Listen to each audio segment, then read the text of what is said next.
और आइए पहली बड़ी खबर की ओर आपको लिए चलते हैं। कश्मीर में आतंकी हमले के बाद भारतीय सरकार पाकिस्तान के खिलाफ लगातार कड़े फैसले ले रही है। पाकिस्तानी प्रोपेगेंडा को फेल करने के लिए भारत ने एक और बड़ा कदम उठाया है। भारत ने पाकिस्तान से चलने वाले 16 यूट्यूब चैनलों को भारत में प्रतिबंधित कर दिया है। इससे पहले भारत सिंधु जल समझौते को निलंबित करने के साथ साथ पाकिस्तान के खिलाफ कई कूटनीतिक कदम भी उठा चुका है। आतंकी हमले की बीबीसी द्वारा की गई कवरेज पर भी सवाल उठाए गए हैं। ये रिपोर्ट देखिए। 22 अप्रैल को हुए पहलगाम आतंकी हमले के बाद से पूरा देश आक्रोश में है।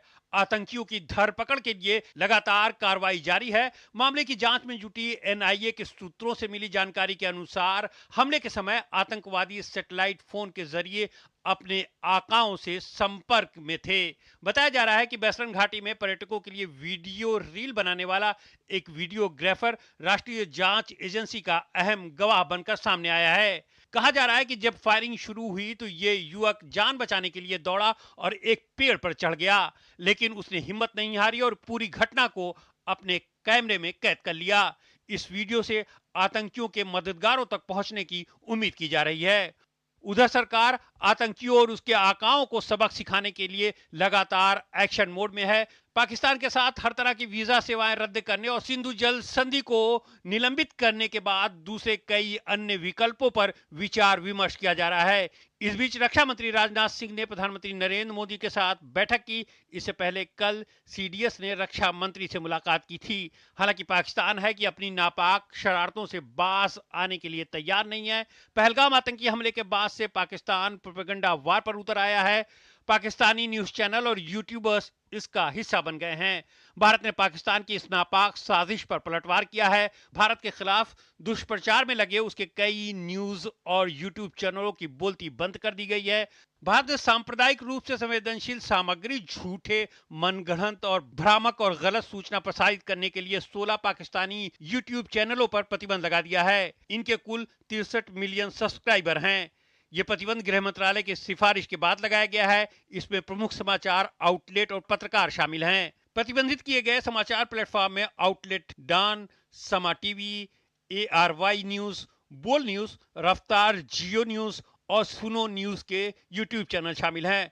पत्रकार इरशाद भट्टी, अस्मा शिराजी, उमर चीमा और मुनीफ फारूकी के यूट्यूब चैनल भी प्रतिबंधित किए गए हैं। जिन अन्य हैंडल पर प्रतिबंध लगाया गया है उनमें द पाकिस्तान रेफरेंस, समा स्पोर्ट्स, उजैर क्रिकेट और रजीनामा शामिल हैं। वहीं पहलगाम आतंकी हमले को लेकर बीबीसी की पक्षपातपूर्ण कवरेज पर विदेश मंत्रालय ने कड़ी आपत्ति जताई है। दरअसल बीबीसी ने अपनी रिपोर्टिंग में आतंकवादियों को मिलिटेंट्स बताया है। विदेश मंत्रालय ने बीबीसी को पत्र भेजकर विरोध दर्ज कराया है। पत्र में बीबीसी से कहा गया है कि वो अपनी रिपोर्टिंग में संवेदनशीलता और सटीकता का पालन करे। विदेश मंत्रालय ने चेतावनी दी है कि बीबीसी की रिपोर्टिंग पर भविष्य में बारीकी से निगरानी रखी जाएगी। भारत सरकार ने साफ किया है कि आतंकवादियों के लिए मिलिटेंट्स जैसे शब्द अस्वीकार्य हैं और ये देश की भावना के खिलाफ हैं। और इस खबर पर ज़्यादा बात करने के लिए हमारे साथ जुड़ रहे हैं अनिल कुमार त्रिगुणायत, विदेशी मामलों के जानकार हैं। उनसे हम बातचीत करेंगे। अनिल जी, बहुत बहुत स्वागत है आपका हमारे इस कार्यक्रम में। पहला सवाल आपसे यही है कि जिस तरह से ये आतंकी हमला हुआ, आतंकवादियों ने वहाँ पर कायराना हरकत की, उससे पहले क्या हो रहा था? उससे पहले हम देख रहे थे कि पाकिस्तान के अंदर में जो सोशल मीडिया है वो बलूचिस्तान की बात करता था, खैबर पख्तूनख्वा की बात करता था, लेकिन एकाएक सारा जो पाकिस्तानियों का सोशल मीडिया है वो भारत के खिलाफ जहर उगलने लगा। ऐसे में आज का ये जो कदम उठाया गया है भारत सरकार की ओर से, किस तरह से आप इसको एक्सप्लेन करना चाहेंगे? देखिए, जैसा आप जानते हैं चंद्रशेखर जी के पाकिस्तान और चीन और काफ़ी देश जो है एक समथिंग इसको बोलते हैं ग्रे जोन वॉरफेयर। तो वो डिस इन्फॉर्मेशन कैंपेन को और ज़्यादा बढ़ाते हैं। बार बार जो वो कहते हैं उसको बार बार प्रकट करते हैं। उनके सारे रिप्रेजेंटेटिव वही बातें बोलते हैं। तो वो डिनाई करना चाहते हैं कि जो भारत के अंदर एक दर्दनाक और एक वहशियाना हरकत हुई उनके द्वारा जो चलाए हुए टेररिस्ट ग्रुप्स थे, उनके द्वारा जो वहाँ पहलगाम में हुई घटना, उसको वो उस तरह नहीं दिखाना चाहते हैं। तो ये बड़ा मैं समझता हूँ सटीक कदम है सरकार का कि जो YouTube या इस तरह के जो इंटरनेशनल चैनल्स के ऊपर जिसका बहुत बड़ा सब्सक्रिप्शन है, जैसा आपकी लिस्ट में भी बताया गया है कि उनको रोक दिया गया। ये बहुत आवश्यक है क्योंकि हमेशा एक नैरेटिव बिल्डिंग करने की कोशिश की जाती है और सच को छुपाया जाता है, झूठ को आगे बढ़ाया जाता है, और ये पाकिस्तान इस मामले में काफी माहिर है और उन्होंने कोशिश की है, तो ये बहुत जरूरी है। दूसरी चीज मैं समझता हूँ कि जैसे बॉर्डर के ऊपर में कई बार वहां के सिग्नल्स आते हैं, मेरे को लगता है कि जरूर उन्होंने जैमिंग की होगी वहां से, क्योंकि उससे भी काफी कुछ लोगों को पता लगता रहता है उधर की तरफ क्या हो रहा है, और वो उन्हीं लोगों को भड़काना भी चाहते हैं इस तरह की हरकतों से। तो मैं समझता हूँ कि बिल्कुल एक कॉम्प्रहेंसिव रूप में हमारी जो होम मिनिस्ट्री और हमारी जो इंफॉर्मेशन और ब्रॉडकास्टिंग मिनिस्ट्री, आईएनबी मिनिस्ट्री, उनको उन्होंने इसके ऊपर जरूर संज्ञान में लिया और इसको ठीक एकदम डिसीजन लिया है इसका, और आगे भी हमें बहुत विजिलेंट रहना है। देखिए आजकल जो मैं कई बार आपके दूसरे चैनल पे देखता हूं कि वो पाकिस्तानी गैस को बुलाते हैं, और पाकिस्तानी गैस जो है वहां बकवास वही करता है जो आप इन चीजों के बारे में रोकने की कोशिश कर रहे हैं। तो हमारे मीडिया को भी थोड़ा बहुत सोचना पड़ेगा कि किस तरह का नैरेटिव वो वहां पर दिलाना चाहते हैं, क्योंकि ये जो झूठ बोलेगा आपके चैनल के ऊपर आकर के, हमने देखा था उनका जो फॉरेन मिनिस्टर पहले होता था, गोवा की मीटिंग हुई तो उन्होंने आकर के एक चैनल के ऊपर पूरा इंटरव्यू दिया और पूरा का पूरा हिस्ट्री उल्टा कर दिया, अपने आप को ऐसा देवता सा बना दिया। तो आप उनको ऐसा मौका ही क्यों देते हैं? तो मेरे ख्याल से इस बात को जरूर ध्यान रखना चाहिए बाकी लोगों को भी। इसके अलावा जो बीबीसी एक उदाहरण है, उसके अलावा जो अन्य इंटरनेशनल प्लेटफॉर्म हैं, कई जगह हमने देखा है कि मिलिटेंट शब्द का यूज़ हो रहा है। इसको लेकर के बीबीसी के सामने कड़ी शिकायत और चेतावनी दी गई है सरकार की ओर से।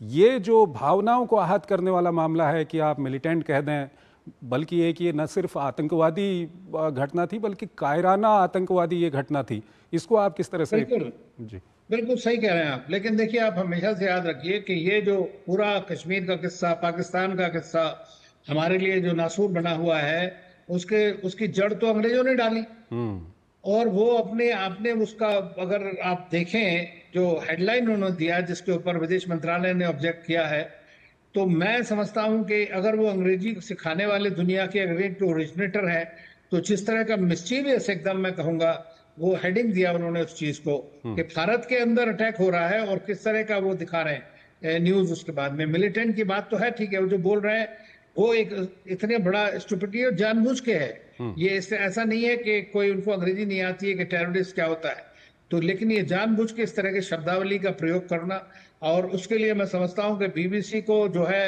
वार्निंग देना चाहिए, और ज्यादा अगर करते हैं तो उसको बंद भी करना चाहिए, क्योंकि फिर वो क्या करेंगे, दूसरे जैसे अल जजीरा है, बीबीसी है, और भी अमेरिकन चैनल, कई सारे चैनल्स हैं, फॉरेन चैनल जो हैं, उनके लिए तो ये एक तरह का एंटरटेनमेंट है, मैं ये समझता हूँ, क्योंकि वो कभी भी सीरियस नहीं है कि भारत के ऊपर जो भारत तरक्की कर रहा है, भारत आगे बढ़ रहा है, उस बात से उनको खुशी आता है नहीं। बोलेंगे स्टेटमेंट दूसरे आएंगे, लेकिन जहां उनको मौका मिलेगा उसको काटने की कोई पूरी तैयारी है। तो बीबीसी जो है गवर्नमेंट का चैनल है, कौन सा प्राइवेट चैनल, तो उसको जो है मैं समझता हूँ कि स्ट्रांग है, और पहली बार नहीं हुआ है, बार बार ऐसा होता रहा है। अनिल जी, आप जो मैंने पहले कहा उसको आप किस तरह से देखते हैं? हमने देखा था कि ये जो आतंकवादी हमला था, इससे पहले कहीं न कहीं जो सुर्खियां थी वो सुर्खियां बलूचिस्तान को लेकर के थी, केपीके को लेकर के थी, लेकिन अभी भी वहाँ पर घटनाएं हो रही हैं, लेकिन सुर्खियां कहीं और डाइवर्ट हो गई हैं।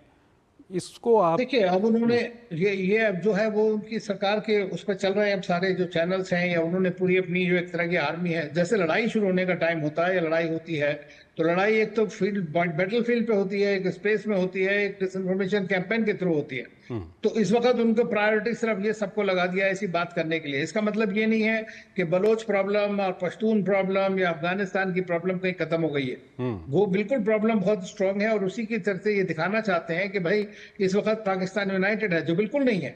पाकिस्तान इंटरनली जो है इम्प्लोड करने वाला है बहुत जल्दी, तो इसलिए उनको ये दिखाना चाहते हैं वहां पर, लेकिन सुन कौन रहा है? देखिए, हम तो समझते हैं कि अंदर क्या हो रहा है उनकी बातों से, कि वहां पर क्या हाल है, तो वो अपने लोगों को जो भी सिखाना चाहे बताएं, लेकिन हमारे लोगों को जो है इस बारे में और भी परिप्रेक्ष्य बिल्कुल सही रखना चाहिए कि ये एक आतंकी हमला था, एक कायराना हमला था, एक वहशी हमला था, और उसका जवाब उसी तरह से देना चाहिए ताकि वो हमेशा आगे तक याद रखें।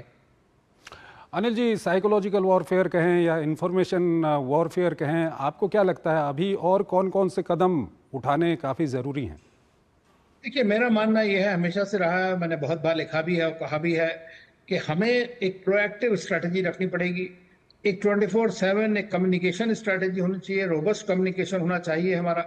और जितने भी हमारे स्पोक्स पर्सन है या जितने भी हमारे लोग हैं जो इस बारे में कमेंट करते हैं, चाहे वो पुराने डिप्लोमेट्स हों या पुराने आर्मी के लोग हों या कुछ हों, उन सबको एक प्रॉपर तरह से इन्फॉर्मेशन बतानी चाहिए और ताकि उनकी ब्रीफिंग हो, ताकि वो एक तरह का, क्योंकि सभी देशभक्त हैं तो अपने उस तरह की बात वो कंप्लीट करें और वो ज़्यादा अच्छी तरह एनालाइज कर सकते हैं और जवाब दे सकते हैं। लेकिन उनको कुछ राइट काइंड ऑफ नैरेटिव हमें क्या है वो बताना चाहिए।